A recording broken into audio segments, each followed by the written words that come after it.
इस वक्त हम परतूर शहर के SDM office के सामने हैं और आज मराठा समाज की ओर से यहाँ पर जो उपोषण चल रहा है उसका आज दूसरा दिन है। गजानन चौड़े पाटिल भी इस वक्त हमारे साथ हैं, उनसे हम बात करेंगे। चौड़े पाटिल, आपका क्या बोलना है? कालपासनं श्री नामदेव धुमाळ सर यांचं उपोषण सुरू आहे, परंतु दुर्दैवानं कुठल्याही पद्धतीनं प्रशासनाचा एकही अधिकारी आजपर्यंत इथपर्यंत येऊ शकलेला नाही।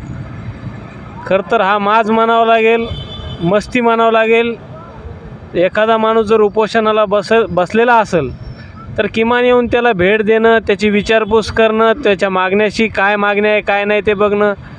परंतु दुर्दैवानं परतूर तालुक्यामध्ये या अधिकाऱ्यांना जो माज आलेला आहे तो नेमका कोणामुळे हे माजलेले आहेत, मस्तवाल झालेले आहेत। कारण हे कोणालाही मोजायला तयार नाहीत आणि हे प्रशासनातील जे काही अधिकारी आहे मोजके, ते शेतकऱ्यांना असतील, सर्वसामान्य जनतेला असेल, गरीब लोकांना असतील, यांची छळणूक व पिळवणूक करण्याचं काम या ठिकाणी परतूरमधले काही अधिकारी करत आहेत। धुमाळ सरांनी जे आंदोलन कालपासून त्यांचं उपोषण सुरू आहे त्याला संपूर्ण शेतकरी वर्गाचा, ग्रामीण भागातील प्रचंड मोठा त्या ठिकाणी पाठिंबा आहे आणि सकल मराठा समाजाचा देखील धुमाळ सरांना पाठिंबा आहे।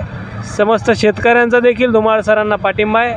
त्यांनी अनेक विविध चांगल्या मागण्या या ठिकाणी शेतकऱ्यांच्या सुद्धा समाजाचं आहेच, परंतु शेतकऱ्यांच्या सुद्धा वेगळ्या मागण्या त्यांनी या ठिकाणी केलेल्या आहेत। 2025मध्ये जे अवकाळी पावसानं नुकसान झाली होती शेतकऱ्याची, प्रचंड मोठ्या प्रमाणात नुकसान झाली होती, त्याचं अनुदान अद्याप मिळालेले नाही। त्याचे अनुदान त्या ठिकाणी मिळावं यासाठी सुद्धा त्यांचे प्रयत्न आहेत। आपत्कालीन जी मदत आहे शेतकऱ्यांना, तुटपुंजी रक्कम देतात, 1000, 2000, 3000 भिकाऱ्यासारखं शेतकऱ्यांना भिकारी हे समजतात।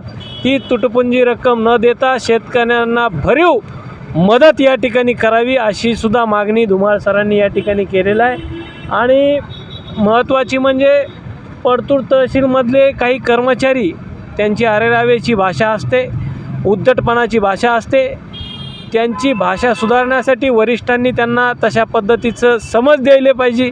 अशा सुद्धा पद्धतीची एक अगदी योग्य अशी मागणी आदरणीय धुमाळ सरांची आहे।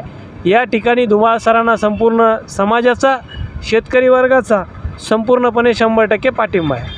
ये थे गजानन चौड़े पाटिल जो कि हमारे न्यूज़ के माध्यम से बात कर रहे थे। और भी ऐसी न्यूज़ के लिए आप देखते रहिए बोलता महाराष्ट्र।